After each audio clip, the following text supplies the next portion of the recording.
Very often what people do with a wild turkey is they just remove the breasts and then they throw everything else away.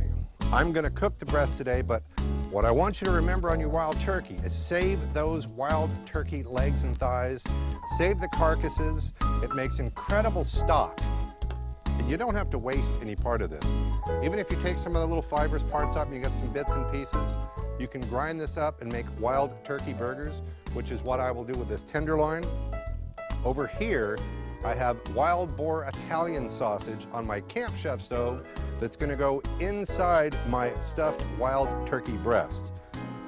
So let me start to clean this up a little bit.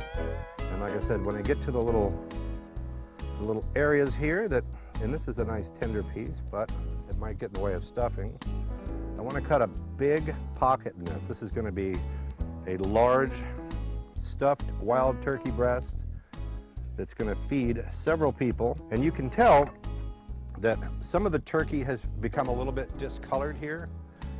This isn't freezer burned, it's just been sitting out for a little bit. There's nothing wrong with that. If your turkey is freezer burned, it's probably because you didn't use a food saver package, and you can always cut off the freezer burned portion. Anything that you have that's trim you can use to make stock. I'm going to season it with the High Mountain poultry seasoning and rub here. And what's cool about the High Mountain stuff is it's not just a bunch of overpriced salt. And you know, if you wrapped this whole thing in bacon or prosciutto, I don't think anybody would consider that a bad idea. All right, that's ready to go season. I've got some onions and some mushrooms that I want to put over here with my sausage.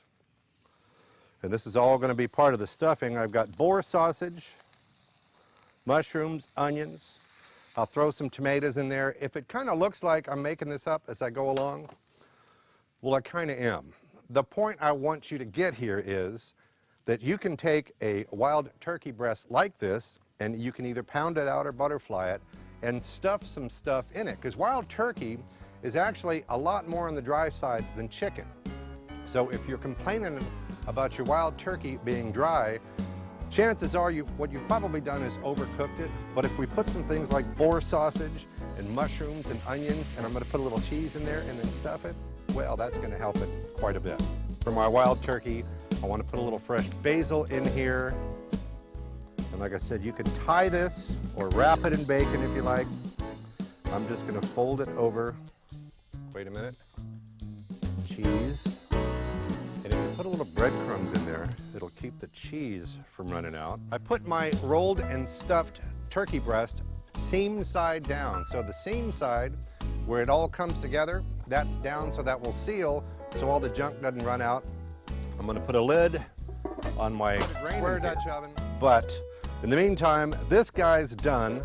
I'm going to let it set up, and I want to put some fresh avocado on top. Now, if you wanted to pound this out really flat, stuff it, tie it up, make it look really pretty, you'll have a really cool looking rouladen type of situation here. This works fine. It's going to taste just as good. Let me dice up my avocado.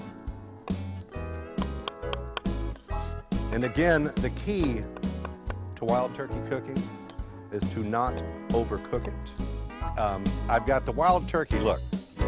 It's got the sausage, the mushrooms, the cheese, it's stuffed, it's gorgeous.